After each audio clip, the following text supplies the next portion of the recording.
개막식에 앞서서 국민 의례를 시작하겠습니다. 모두 자리에서 일어나 주십시오.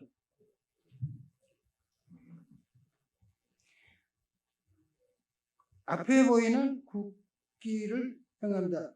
국기에 대한 경례가 있겠습니다. 일동 국기에 대하여 경례.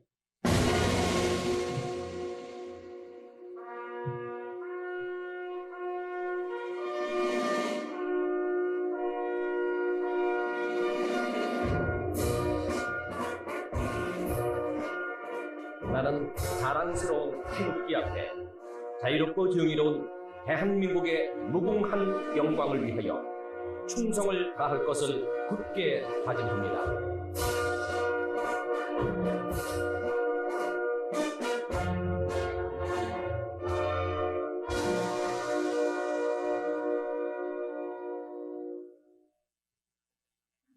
바로 다음은 애국가 제창을 하겠습니다. 애국가는 1절만 부르시겠습니다.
다음은 선국 선열에 대한 묵념이 있겠습니다. 일동 묵념.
바로 모두 자리에 앉아주시기 바랍니다. 방금 김진태 강원도지사께서 세미나 축하 메시지를 보내오셨습니다. 그리고 오늘 이 세미나는 대한언론 KJTV에서 동시 중계되고 있습니다. 넥타이 고쳐 매시고 텔레비에 나오니까 해주십시오.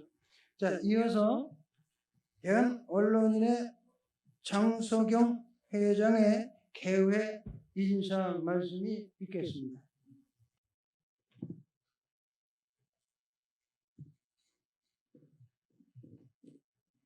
자리에 있는 인사 말씀을 읽겠습니다. 안녕하십니까. 오늘 대한언론인회가 주최하는 제22대 총선과 공정보도라는 세미나에 참석해 주신 내외 귀빈과 회우 여러분께 먼저 감사의 말씀을 드리겠습니다.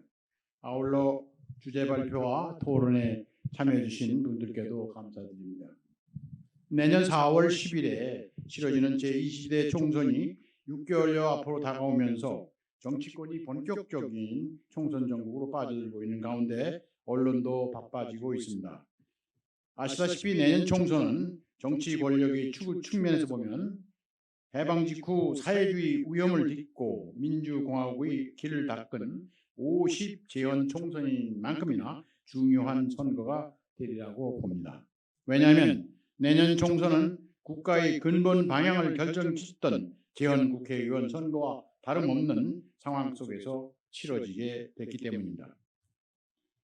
우리 헌정사는 지난 75년 동안 개헌과 헌정 중단 등 우여곡절이 많았습니다. 하지만 자유민주주의라는 국가 정체성 자체가 흔들린 적은 아직도 한 번도 없었습니다. 그런데 지금은 상황이 많이 변했습니다. 자유민주주의라는 헌법 정신의 본질에 속한 자유를 지우려는 세력이 점차 강해진 것입니다. 문재인 정권에서는 그런 개헌이 시도된 적도 있었습니다. 지난 대선에서는 자유와 법치를 내세운 국민의힘 윤석열 후보가 소위 촛불혁명과 포퓰리즘을 이어가겠다는 더불어민주당의 이재명 후보와의 대결에서 신승했습니다.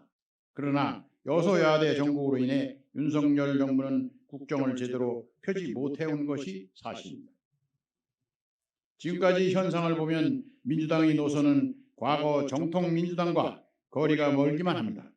김대중, 노무현의 민주당만 해도 평등과 분배를 강조하면서도 기업을 부의 착취가 아닌 창출자로 인정했습니다. 대북유화 정책을 펴도 미국과 일본을 중시했습니다. 그러나 문재인, 이재명 민주당은 달랐습니다. 친북, 친중을 넘어 굴종에 가까웠고 반미, 반일을 일삼았습니다. 포퓰리즘 정책으로 나라 빚을 천정부지로 올려놓기도 했습니다. 앞으로 총선이 끝날 때까지 천변 만화가 예상되지만은 자유민주주의의 지속이냐 아니면 변질이냐 하는 총선의 본질은 변함이 없습니다. 그래서 현실적으로 윤석열 대 이재명이 대선 연장전으로 흐를 개연성이 높다 하겠습니다. 그럴 경우에 양 진영은 법치주의와 포퓰리즘, 과거와 과학과 괴담, 양심과 원령치로 혈투를 벌일 것이 예상됩니다.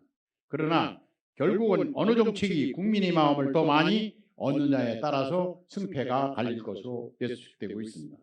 문제는 그 승패에 따라 대한민국이 전혀 다른 나라가 될 수도 있다는 데 있습니다.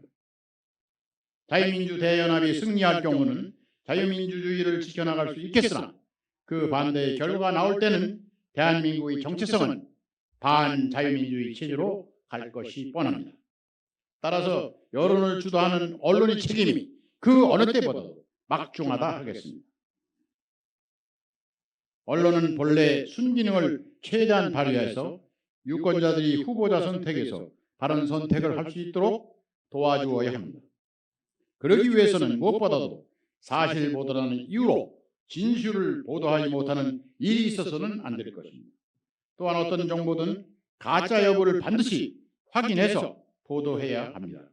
어느 편에도 공정한 보도가 되어야 하며 네거티브성 보도는 지양하고 정책 위주의 보도에 치중해야 할 것입니다. 오늘날은 미디어 시대입니다.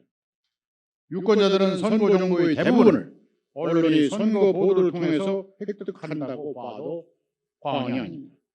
그런 경우는 정부는 후보 선택에 지대한 영향을 주기 때문에 언론은 그만큼 보도에 신중을 기해야 하는 것입니다. 오늘 세미나를 연 것도 내년 총선의 중요성을 일깨우며 대한민국의 정체성을 지켜나가는 일에 동참케 하자는 데 목적을 두고 있습니다.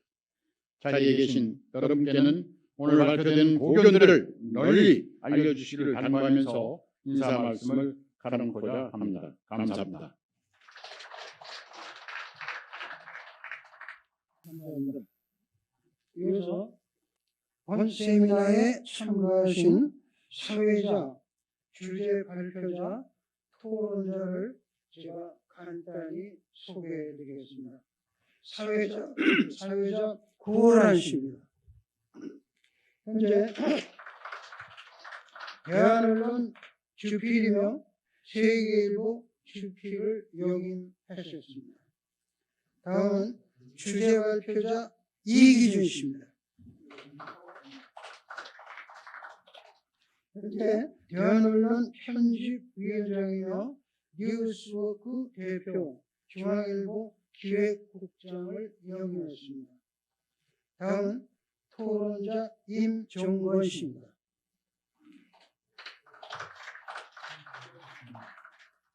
현재 대한언론인의 이사이며 서울경제 부회장을 역임했습니다. 다음은 토론자 이도선 씨입니다. 현재 대한언론 편집위원이며 연합뉴스 논설실장을 역임했습니다. 다음은 토론자 서석구 씨입니다. 현재 대한언론인의 고문 변호사이며 4.15 부정선거 국민투쟁본부 공동대표이십니다.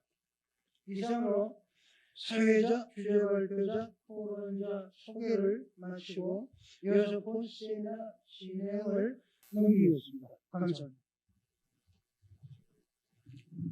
네, 수고하셨습니다.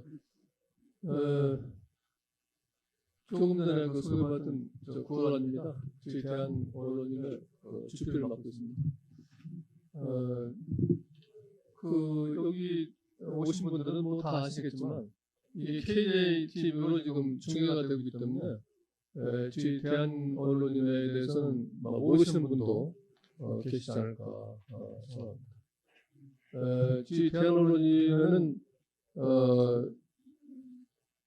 언론계에서 한 수십 년간 언론에 종사한 전직 언론인들로 이제 구성되어 있는 단체고, 우리 국내에서는 가장 대표적인 소위 시니어 저널리스트 단체라고 이제 볼 수 있습니다. 그래서 우리 언론인에서는 한 달에 한 번씩 대한언론이라는 이 월간 신문을 내고 있는데, 여기에서 이제 제가 주기로 하고 있습니다. 이 얘기가 나온 김에 좀 말씀을 드리자면, 지금 우리나라 국내의 언론의 이 홍보가 이게 길어진 그런다고 좀 되어 있습니다. 지금까지 대체로 보수 세력이 해방 이후에 거의 3분의 2 이상의 기간을 치고를 했지만, 1997년 김대중 정권 이후로 몇 차례 진보 정권을 거쳤는데, 언론이 기울어진 운동장으로 되어 있습니다. 그래서 대체로 보수의 목소리는 언론에 잘 반영이 안 되는 그런 지금 분위기 형성되어 있는데요. 대외적으로 이제 예를 들어서 이제 참여 언론을 따진다면, 소위 말하는 이제 현실에 대해서 목소리를 세게 내는 소위 말하는 이념자인데, 성향 보면 보수와 이제 진보가 나오시는데, 진보 쪽은 지금 참여 언론이가 수준입니다.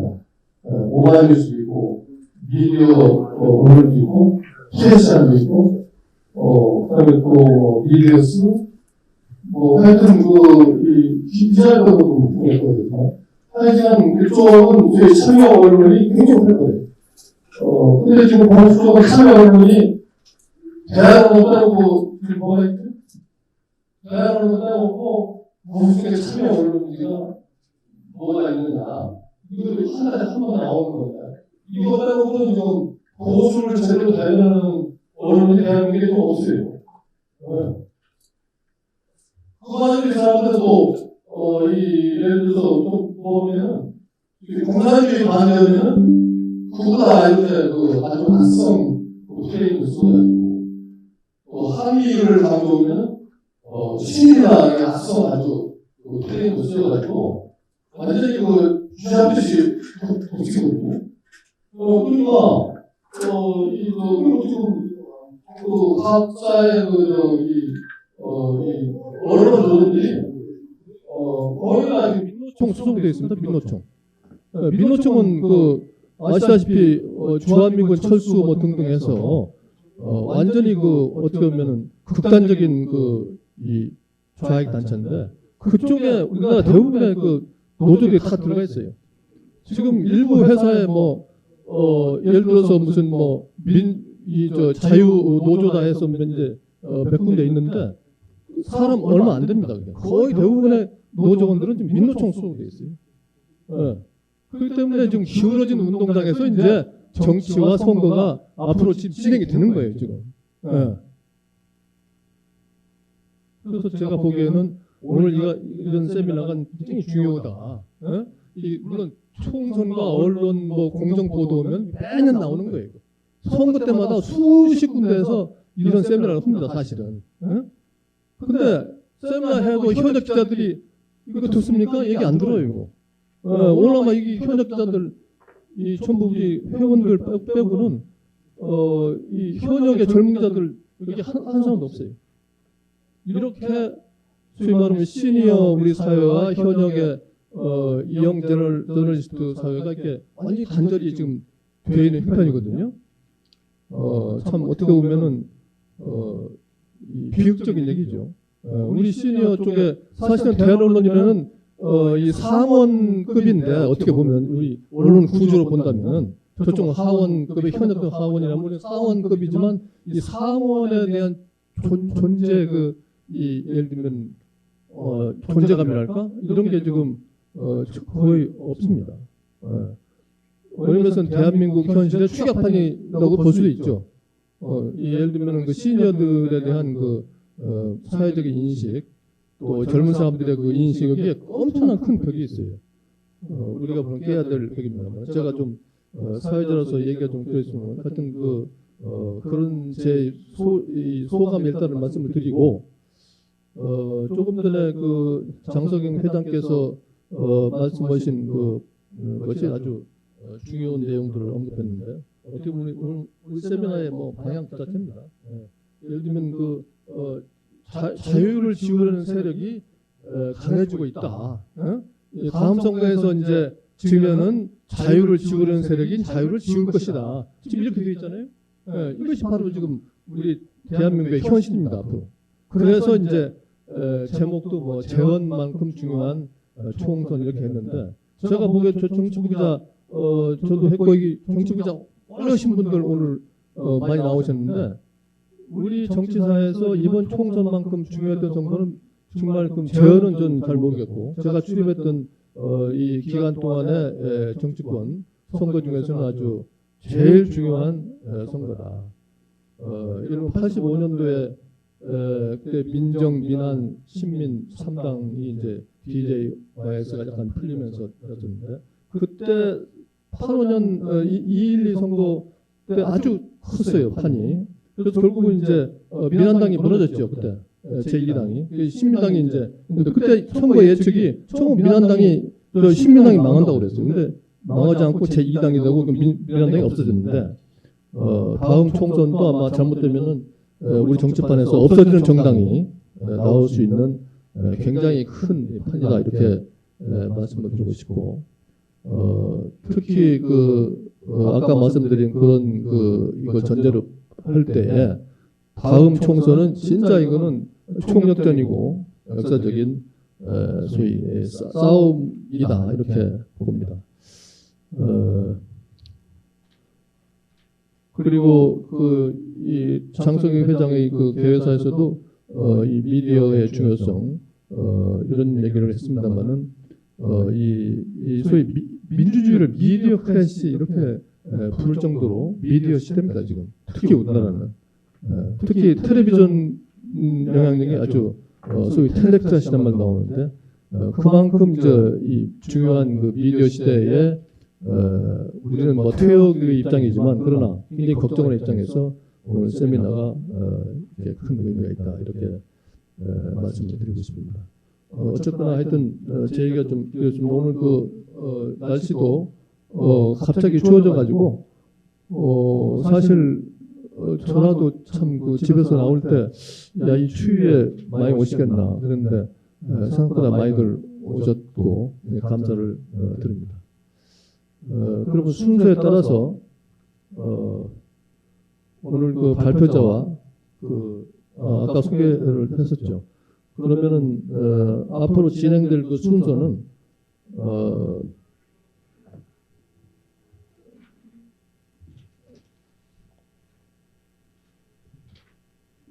앞으로 30분간 주제 발표가 있고 이어서 10분씩 세 분이 이제 토론을 하게 될 겁니다. 이게 끝나고 나면 이제 우리 여기 오신 플로어에서도 활발한 또 의견 개진이 있을 거라고 보고요. 그럼 지금부터 주제 발표가 있겠습니다. 우리 이규진 주제 발표 주시죠.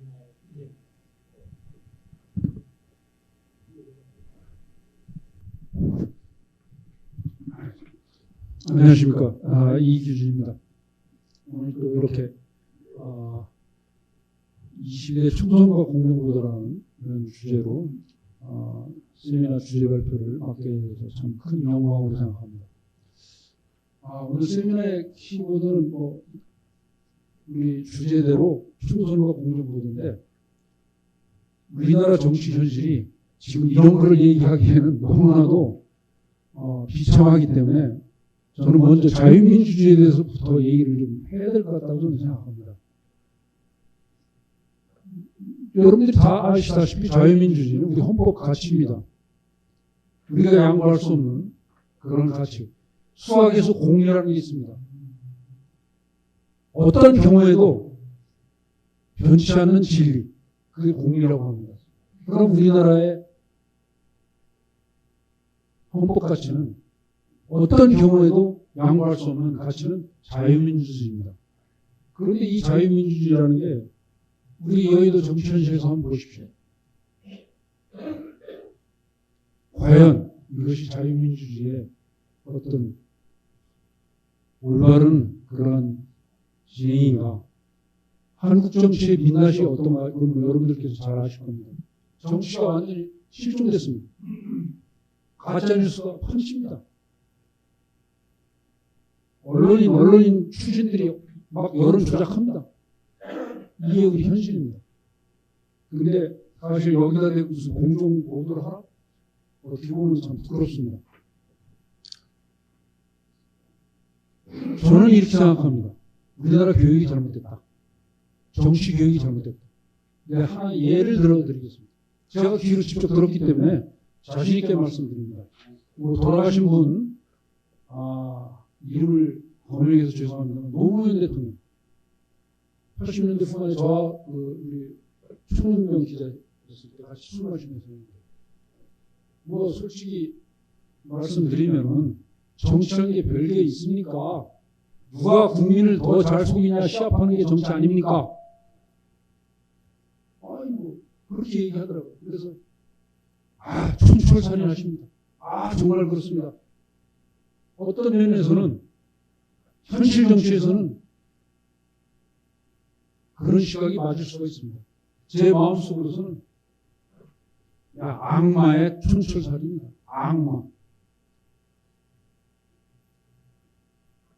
중국에서는 이런 거를 후흑이라고 하죠. 후흑 정치라고 합니다. 철판 깔아놓고 하는 거. 그러고 지금 30년이 흘렀습니다.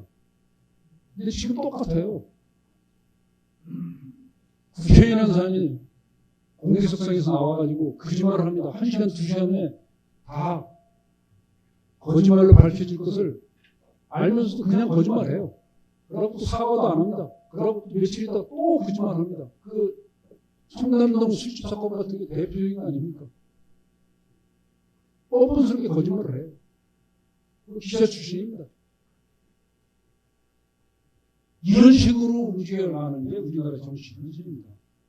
그래서 자유민주주의라고 하는 것을 우리가 다시 한번 생각하고 이제는 우리가 흔히 얘기하는 그 여의도 정치라고 하는 것이 국민 모두가 깨달아야 됩니다. 얼마나 저질 정치인가를 깨닫고 이제는 우리나라 경제 수준이 전 세계 10위권 안에 들어와 있습니다. 뭐 그 수준까지는 못 간다 하더라도 그래도 남한테 창피당하지 않을 정도의 그런 정치를 해야 될 거라고 생각합니다. 또 한 가지 예를 들겠습니다. 80년대 미국 대사관에서 근무했던 그 정치 참사관으로 근무했던 게스턴 시거라고 하는 분이 있습니다. 그때 당시에 워낙 어목한 정치 현실이었기 때문에 취재가 잘 안 됐습니다. 이쪽. 왜?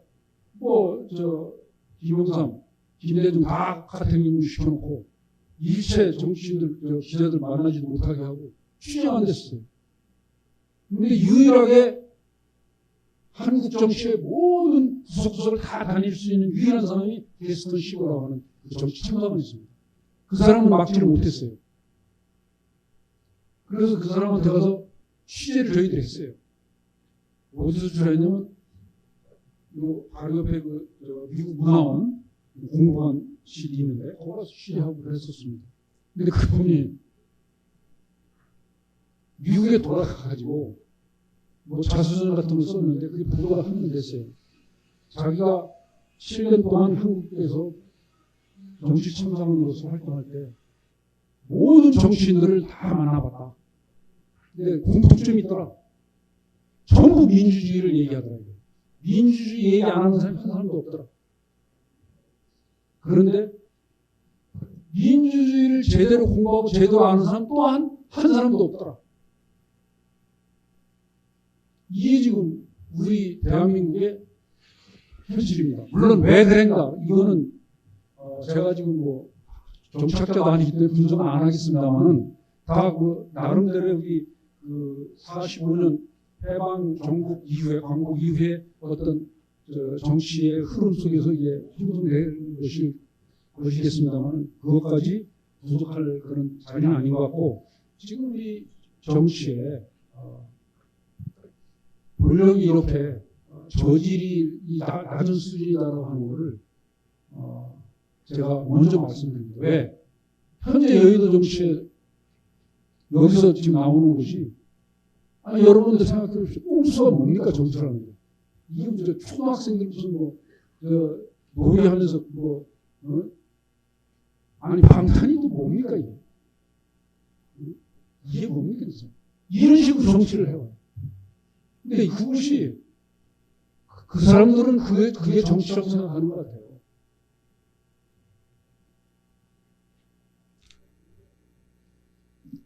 제가 처음부터 조금 열을 좀 내서 죄송합니다. 그러나 너무나도 내년 총선을 앞두고 이 총선이 너무나도 중요하기 때문에 먼저 잠시 이런 현실적인 걸 말씀을 드렸습니다. 그 다음에 민주주의를 얘기할 때 상권 분립을 먼저 얘기합니다. 아주 교과서적인 얘기입니다. 제가 이 얘기를 하는 것은 지금 국회에서 입법권을 가진 정당, 그래서 그 상권 분립에 의한 견제를 하는데 여러분들 보도를 통해서 다 아시겠습니다만 이게 정치인가 할 정도예요. 상권 분립이 뭔지도 제대로 공부를 하지 않은 것 같아요. 제가 여기 페이퍼에 썼습니다만 상권 분립의 가치가 뭐냐면 견제와 균형 아닙니까? 근데 지금 우리나라 정치에서 하는데 균형 이런 것도 없어요. 기울어진 아까 우리 사회자께서 기울어진 문제는 기울어진 거 정도가 아닙니다. 다 깨져버렸습니다. 균형을 뭘 지킵니까? 견제? 이게 견제하는 겁니까? 제가 이게 감히 말씀드렸으면 압제라는 표현을 했어요. 죽기 살기 시기하는 거예요. 자, 최근에 대법원장 임명 동의 부결시켜버렸어요. 물론 절차에 따라서 그런 권한이 있어요. 그러면 어쩌란 말입니까? 상권 분립의 한 축인 사법부가 지금 이제 얼어붙어가지고 제대로 작동이 될는지 진짜 걱정스러운 지경까지 이렇게 합니다. 그럼 자기들 입맛에 안 맞으면 다음번 또 대법원장 2명 동의되면 그것도 구속시킬 겁니다. 그러니까 나라를 생각하는 국회의원들이 아니라는 겁니다. 이게. 모르겠어요. 이번에 또 저 헌법재판소장의 그 헌법재판관 이준석 재판관이 이제 지명이 되는데 또 이거 부결시킬까요? 부결시킬 겁니다. 자기 입맛에 안 맞으면 다 부결시킵니다. 그러면 헌법재판소가 이게 제대로 운영이 안 됩니다. 결론 말입니다. 국가의 헌법기관들이 다 이래요. 이게 심각한 겁니다. 또 이미 보도에서 많이 얘기가 나왔습니다만 선거관리위원회, 중앙선거관리위원회 이거 보통 심각한 게 아닙니다. 오죽했으면 국정원에서 하도 자기 선관위가 자기들은 철저하게 독립을 지키고 중립을 지킨다고 하니까 그 해킹을 했지 않습니까? 들어갔어요. 얼마든지 숫자를 조작할 수 있다는 걸 실증적으로 증명을 해보였습니다. 그런데도 5분 관원입니다. 고칠 생각 안 해요. 이번에 강서구청장 11일에 선거된 거 지금 벌써 얘기가 나왔어요. 69대 31. 일부 동에 사전투표 비율이 69대 31로 나왔다는 겁니다. 지난번 국회의원 선거 총선 때 사전투표율 여러분들 아실 겁니다. 61대 39. 다 그렇게 나왔다는 거예요. 그러면 그 선관위가 명확하게 밝혀줘야 되는 겁니다. 전부 그 투표지 다 보관하고 있을 거 아닙니까? 객관적으로 다 해가지고 그렇지 않다는 걸 자기들이 저게 지금 홀먹은 아마 이제서야 아마 검찰 수사가 들어가는 것 같습니다. 이게 우리나라의 그 민주주의라고 하는 하여튼 우리나라도 민주주의니까요. 민주주의니까 민주공화국이니까 민주주의의 제도가 이 정도로 지금 파괴가 됐습니다. 그래서 제가 이 리포트에 자유민주주의 파괴 행위라고 하는 표현을 썼습니다. 이게 여기저기서 벌어지고 있는 겁니다. 그런데 권력기관 간의 견제와 균형, 이게 민주주의의 권력인데 견제와 균형이라고 하는 미명하에 서로 파괴를 하고 있어요. 이래서야 국가 운영이 제대로 되겠는가.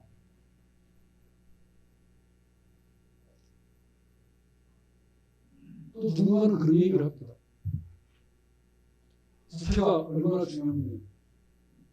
옛날 영국 의회에서는 남자를 여자로 만드는 것 빼고는 다 할 수 있다는 그런 얘기예요. 그 의회 민주주의의 그 중요성을 얘기하는 겁니다. 그 정도로 권한을 많이.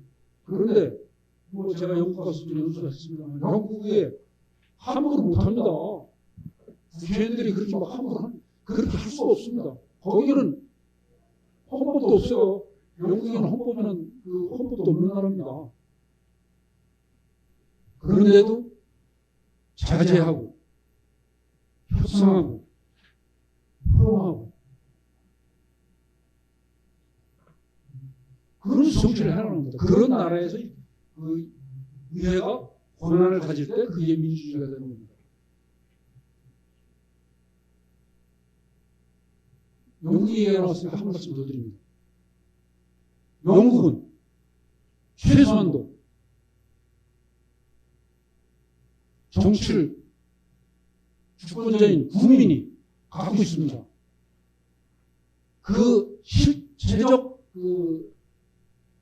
상징적으로 보여주는 결과가 뭐냐면 2차 대전 때 2차 대전 영웅이 누굽니까? 윈스턴 처칠 아닙니까? 윈스턴 처칠.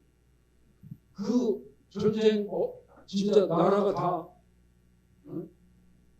망할 그런 그때 전시내각을 이끌었습니다.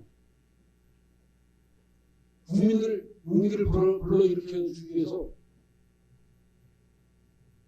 귀족 그 옷을 딱 입고 화이트 물고 런던 시내를 막 폭격이 되는데도 다니면서 국민들한테 용기를 넣어줬어요. 제가 이걸 말씀드리려고 하는 게 아닙니다. 처칠이 잘했다 이런 거 아닙니다. 전쟁이 끝나고 나서 총선에서 어떻게 됐는지 아시죠? 윈스턴 처칠 그 보수당이 졌어요. 정권을 뺏겼어요. 전쟁에서 이긴 정부인데 뺏겼습니다. 그러고 애틀이 노동당 정부가 들어섰어요. 그때 영국 국민들이 뭐라고 했는지 윈스턴 처칠 말보로 경입니다. 그 귀족 이름이 말보로 그 가문에서 말보로 경 당신은 충분히 영국을 위해서 일을 했고 영웅이다. 전쟁에서 이겼으니까. 그러나 지금부터는 경제다. 노동당 경제를 할 수 있는 노동당이 해야 된다. 그래서 총선에서 정권을 뺏었습니다. 권력을 뺏어가지고 노동당한테 국민이 줬습니다.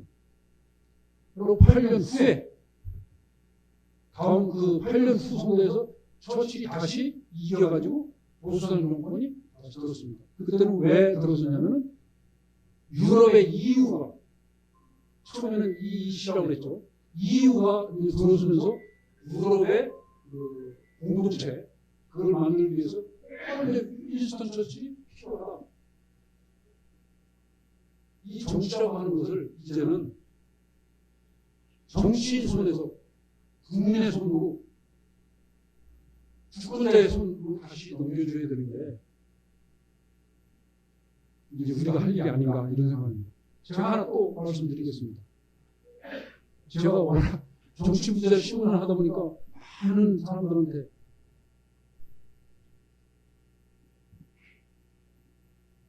얘기를 들었습니다. 선거를 할 때 그런 얘기를 들었어요.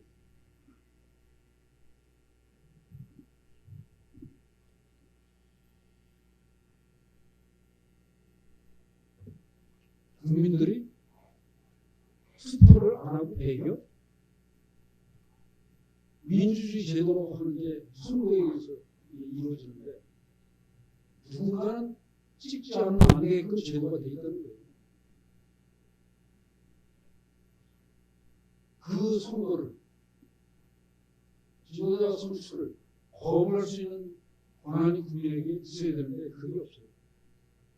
그러니까 정치 현실이 뭐냐? 나하고 경쟁 상대인 사람을 죽이면은 내가 되는 겁니다. 그러니까 이렇게 정치가 왜곡됩니다. 그래서 우리나라 정치에서 소환권이라는 거 있지 않습니까?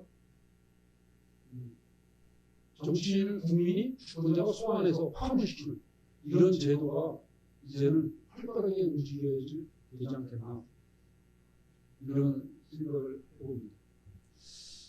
제가 또 너무 많은 얘기를 지금 한 것 같습니다. 그래서 그런 원론적인 얘기는 제가 쓴 리포트를 읽어봐 주시고요. 앞으로 이 총선과 관련돼 가지고 몇 가지 변수를 지목하고자 합니다. 왜냐하면 우리가 이 언론이 보도할 때 이 변수는 항상 염두에 두고 주의를 기울여야 될 부분이기 때문에 말씀드리고자 합니다. 첫 번째 변수는 지금 야당 더불어민주당에서 벌어지고 있는 이재명 대표의 그 사고 리스크가 앞으로 어떻게 움직일 것이냐. 아마 총선에서 가장 큰 이슈가 아마 선거 날까지 이게 될 겁니다. 대체적으로 크게 네 가지 갈래로 이게 지금 수사가 진행되고 지금 재판이 진행되고 있습니다. 위례 대장동 개발 계획, 공직선거법 위반, 성남 FC 불법 후원 등으로 백현동 쌍방울 백현동 개발 특혜하고 쌍방울 불법 대부 송금 사건 등 최근에 하나 위증 교사 혐의 이게 또 추가가 됐습니다.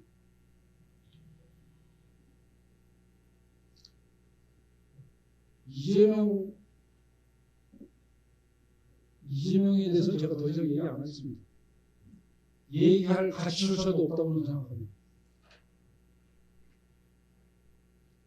그러나 하여튼 현실적으로 제2야당 더불어민주당의 대표이기 때문에 앞으로 우리 언론은 총선 과정에서 하나의 변수로서 어떤 큰 이슈가 될 건 분명하기 때문에 유의를 해야 될 걸로 저는 그렇게 생각합니다. 두 번째 이슈는 이재명 사법 리스크하고 관련돼 가지고 정계 개편 문제입니다. 민주당 쪽에서 정계 개편이라는 게 결국은 당이 분열해서 새로운 당이 만들어지고 또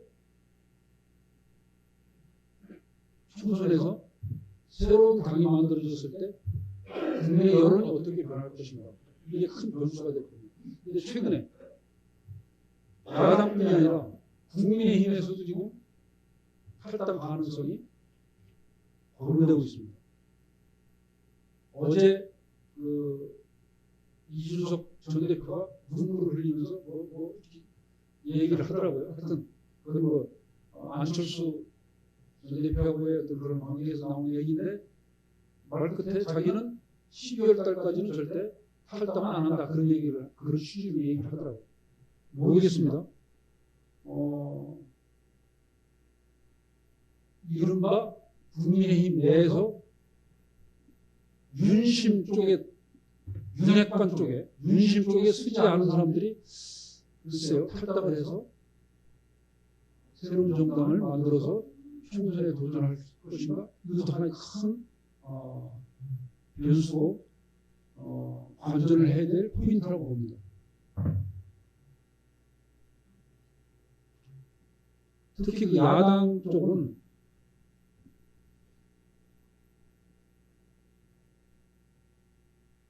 지금 그 정치 전문가들이 볼 때 비명계가 한 3, 40명 정도 된다고 관측을 하고 있습니다. 만약에 탈당해서 이분들이 호남을 중심으로 한 정치 세력이기 때문에 원내 교섭단체를 구성할 만한 세력을 갖추게 된다면 큰 힘을 갖게 될 거다, 이런 관측들을 하고 있습니다. 물론 그렇지 않은 관측도 있습니다.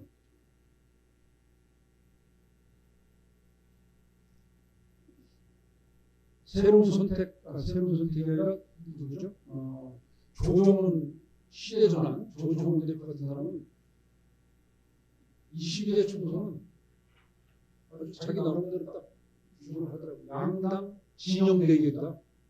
그렇기 때문에 제3당 군소정당이 설 자리가 없다, 그렇게 선언하고 자기는 국민의힘에 신설합당하는 그런 식으로 흡수돼버렸습니다. 흡수합당이 돼버렸습니다. 근데 어떻게 이게 결론이 날지는 잘 모르겠습니다만, 이 부분도 정치권의 큰 변화를 예고할 수 있기 때문에 언론에서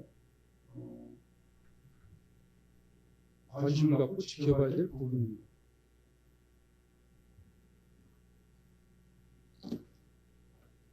그다음에 선거법 개정이 지금 또 아직은 시작이 안 됐습니다. 선거법 개정을 놓고 기다리기가 시작될 겁니다. 특히 지난번 21대 선거에서는 이른바 꼼수 위성정당을 추천하게 만들었던 비례대표제 있죠. 연동형 비례대표제. 이것을 어떻게 할 것이냐. 현재 지금 제도가 그렇게 되어 있습니다. 준연동형 비례대표제입니다. 이거를 어떻게 손을 대느냐에 따라서 큰 또 변화가 예상되고 있습니다.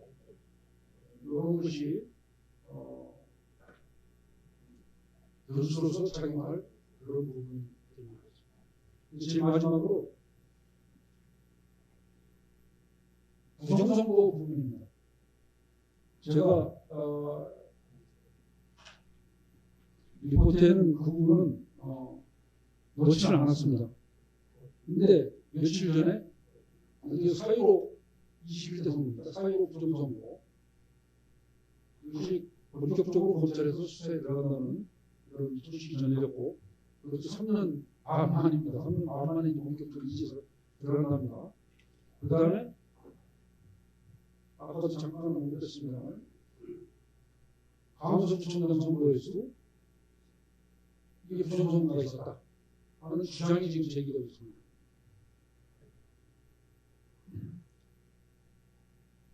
만약에 이 부정선거 문제가 제도적으로 이루어졌다면 이거는 대한민국의 민주주의 정치뿐이 아니고 국가의 기초를 흔들어버리는 그런 엄청난 일이 될 겁니다. 이 인터넷 디지털 시대에 이 사전투표와 그 전자개표 이거를 이 숫자를 조작을 했다고 한다면 이거는 국가 반역 행위가 될 겁니다. 국가의 기초를 무너뜨리는 그런 문제가 될 겁니다. 이 부분도 지켜봐야 될 큰 요소입니다. 왜? 22대 총선이라고 해서 그런 일이 벌어지지 말라는 법이 없습니다. 너무나도 이게 디지털 그 기술이 발달해가지고 너무나도 교묘하게 이루어지기 때문에 이것을 현재로서는 공정하게 막을 수 있는 방법이 있겠는가. 그러나 언론에서는 이 부분이 우리나라의 민주주의를 자유민주주의를 지키는 척경이라고 생각하고 관심 있게 지켜봐야 될 걸로 그렇게 생각합니다. 그다음에 마지막으로 한 말씀을 더 드리면은 아까 처음에 말씀드린 가짜뉴스입니다. 우리 현재 정치인들이 너무 몸에 배웠습니다. 가짜 전혀 가짜를 가짜라고 생각하지 않아요. 그러다 보니까 이런 의심까지 들어요. 저 사람들이 생각하는 가짜하고 우리가 생각하는 가짜가 다른 건가? 이런 정도로 생각이 들 정도입니다. 이제는 언론이 이 가짜뉴스를 어떻게 올바르게 취재해가지고 유권자들이 제대로 된 정보로 제대로 된 올바른 판단을 할 수 있게 하느냐. 22대 총선의 관건이라고 봅니다. 왜 제가 이걸 강조하냐면 22대 총선은 여러분이 잘 알다시피 몇 가지 중요한 의미가 있어요. 작년 3월 9일 선거 윤석열 대통령이 당선된 그 선거 국민들이 어렵게 하여튼 힘들어서 하여튼 정권 교체를 시켜놨는데 실질적으로 정권 교체가 되느냐 이거죠. 제 리포트에도 썼습니다만 공무원들 아래 공무원들 아래에 있는 일선에서 하는 공무원들 눈치고 있어요. 특히 정부 그 유관 기관들 있죠. 투자기관이나 이런 기관들 지금 다 정부 말 안 듣습니다. 왜 안 듣느냐? 그리고 진영 대결에 양 진영으로 나뉘다 보니까 진영 대결에서 그런 일들이 벌어지고 있습니다.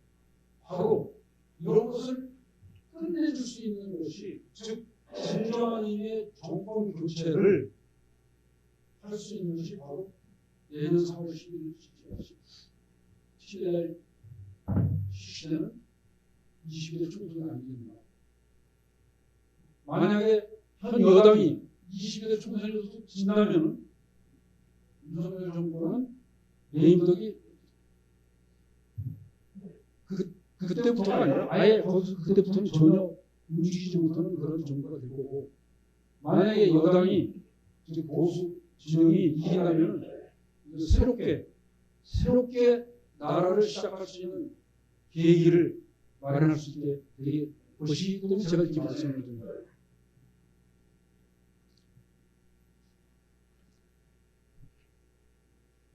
여러분 뭐 공정 보도를 어떻게 할 거냐 뭐 이런 얘기가 있어요. 리포트에 다 썼습니다. 뭐 여기 계신 선배님들 너무나도 잘 아시는 거기 때문에 제가 일일이 모두 말씀 안 드리겠습니다. 다만 한 가지 말씀드리고자 하는 것은 어제 재미있는 두 가지 이걸 토픽이라고 해야 되나요? 이벤트라고 해야 되나요? 어제 우리나라 서울대학교에서 그 슈츠보드 주니어 뉴욕타임즈 회장이 오셔가지고 현 시대 언론 상황에 대해서 얘기한 게 있습니다. 그게 뭐냐면 지금까지 제가 얘기한 건 그대로 아주 압축적으로 얘기했습니다. 지금은 저널리즘에 대한 불신이 극대화된 시대다. 이때 저널리즘, 정통 저널리즘 얘기하면 아닌 걸로 저는 알고 있습니다. 뭐 SNS다, 뭐 유튜브다, 이거 뭐 너무나도 이 미디어가 많이 발달했기 때문에 이런 저널리즘을 얘기하는 걸 보십니다. 그러면서 잘못된 정보 시대라고 규정됐어요. Error misinformation. 잘못된 정보의 시대에서 이제는 정통 품격 있는 언론의 중요성이 더해가고 있다. 이런 얘기를 했습니다.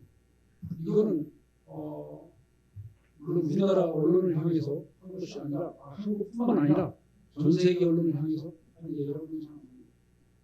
근데 또 하나 작은 뉴스가 있었습니다. 아니 작지만 큰 뉴스가 있습니다. JTBC가 이른바 대통령 바꿔치기 의무 사건에 JTBC와 관련된 그 모델은 진상 조사 보고서를 냈습니다.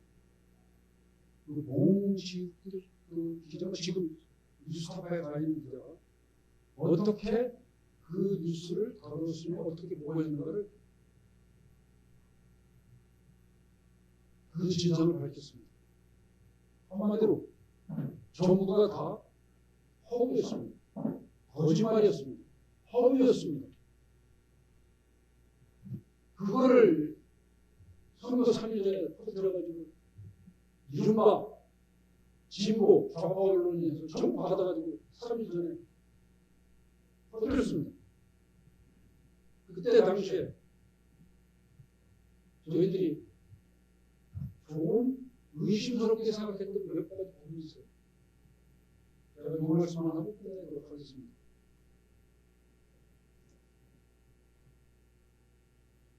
후보자 토론을 할 때 이재명 후보 입에서 무슨 얘기가 나왔습니까? 커피를 왜 갖다 주셨습니까? 그 얘기가 나왔어요. 그 다음에 대장동은 윤석열 게이트다. 그 얘기가 나왔어요. 다 들으셨을 겁니다. 고개를 전부 다 갸우뚱했어요. 아니 성남시에서 벌어진 게 왜 윤석열 게이트라고 하나? 근데 지금 와서 보니까 이런 대통령 바꿔치기 의무가 존재했기 때문에 그런 얘기를 한 것이 아닌가. 그 다음에 그때 당시 선거할 때 저희들이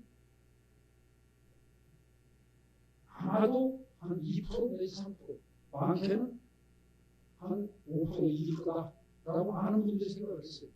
정당에서도 그렇게 생각을 했고 결과는 0.73% 이겼습니다. 이게 뭐 더욱이 말입니다. 민주당의 이제까지 그 승리를 볼 때는 선거 개표가 진행될 때 그렇게 빨리 패배를 시인한 적이 없어요. 새벽 4시에 이재명 후보가 나와서 패배를 시인했습니다. 왜 그랬을까요? 0.73%는 개표 다시 하자고 바꿔줄 수도 있는 그런 숫자였습니다. 그런데 4시가 그때쯤 시간은 제가 정확하지 않습니다. 새벽 4시가 그때쯤 승복선언을 했습니다. 고개를 갸우뚱했어요. 알아? 다 이제 여하고 연결된 겁니다. 그때 승복을 안 하고 전부 다시 필립을 되돌려가지고 하면 자기들이 한 일이 다 드러날 거라고 생각했을 겁니다. 그러니까 빨리 승복하고 끝내버린 겁니다.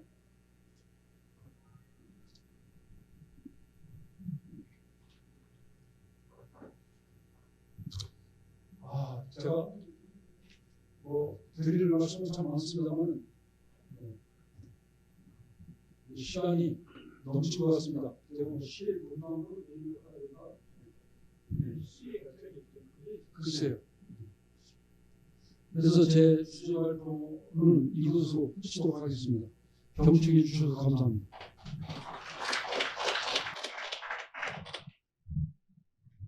수고하셨습니다. 우리 이규진 그 편집위원장께서 과거에 이 정치기자 경력을 바탕으로 해서 아주 많은 이 아이디어와 의견들을 내셨는데 아주 다 하나하나 중요한 대목입니다. 근데 마지막에 이제 0.73% 거기에 대해서 이제 또 말씀하셨는데 그 부분에 대해서는 저는 이제 이렇게 봐요. 여론조사가 금지된 게 이제 6일 전부터는 선거 6일 전부터는 여론조사가 공표가 안 됩니다. 그래서 들어가기 직전에 6일 여론조사 들어가기 직전에 이재명 윤석열 차이가 1%였어요. 이 윤석열이 1% 이제 앞서가 있었는데 그 다음 날 이제 안철수하고 이제 단일화가 이루어져 가지고 안철수가 한 4, 5% 이렇게 오고 있었거든요. 그러니까 최소한 윤석열이 이제 한 5% 정도는 이길 거 생각을 한 거죠. 이 단일화 효과도 있고 그래가지고. 근데 그 0.73이니까 이제 사실은 놀란 사람들이 많았죠. 많았는데 그것이 이제 뉴스타파 무슨 그다음에 김만배 이 녹취 이 프로 인터뷰 요게 이제 조금 전 얘기대로 3월 6일 날 터지고 또 3월 8일 날 MBC가 확대 보도고 또 모든 신문 방송들이 또 뉴스타파 받아가지고 그냥 소위 기습 보도랄까요? 폭격하듯이 한 2, 3일 동안에 했거든요. 검증이고 뭐고 이제 수습할 시간도 없이. 그런 소위 말하면은 이 기습 보도의 어떤 이 효과랄까? 자기들만의 효과라고 볼 수 있는데, 그것이 0.73%를 만든 게 아닌가. 그전에는 또 이준석이가 가출 소송을 하면서 이제 한 10% 벌어졌던 게 이준석이 가출 소송하면서 한 4, 5%로 또 좁혀졌어요, 그게. 망할 뻔한 건데. 그러다가 어쨌든 간에 이렇게 해서 이제 그냥 우여곡절 끝에 됐는데, 그것이 이제 사전 무슨 조작인지 아닌지 거기에 대해서는 이제 앞으로 이제 우리 정치사가 이제 아니면 또 검찰 수사에서 이제 시간이 이제 지나고 나면 좀 진상이 나오지 않을까 하는 부분인데 확실히 지금 제일 문제는 전산 조작에 대한 의심 그것이 우리나라 선거 자체를 지금 굉장히 뭡니까 위기로 몰고 있어요 지금. 이 사람들이 거기다 보면 지금 이번에 선관위가 우리가 지금까지 알아왔던 선관위는 안심했거든요. 배워본 판사가 위원장도 있다. 또 선관위 직원들이 정직하게 잘 할 것이다 해서 이제 거의 다 안심하고 있었는데 그게 문재인 정부 들어서부터 자꾸 예를 들면 의심스러운 현상이 발생한 거예요. 지난번 4.15 총선 때도 그 후에 보면은 사전투표가 문제예요.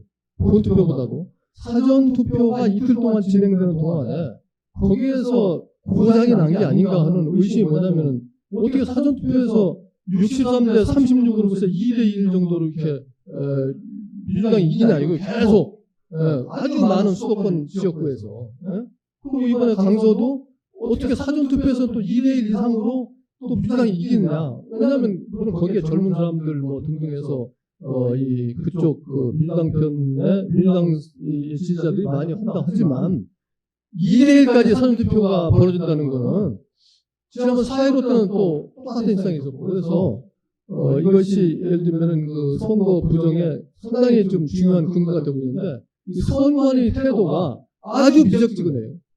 아시다시피 선관위라는 게 우리가 믿었던 선관위가 이번에 알게 된 선관위 내부가 어떻습니까? 사무총장, 사무처장 이런 사람들이 자기 아들, 딸 신척 데려다가 신척 친구 데려다가 선관위 다 채우지 않았어요?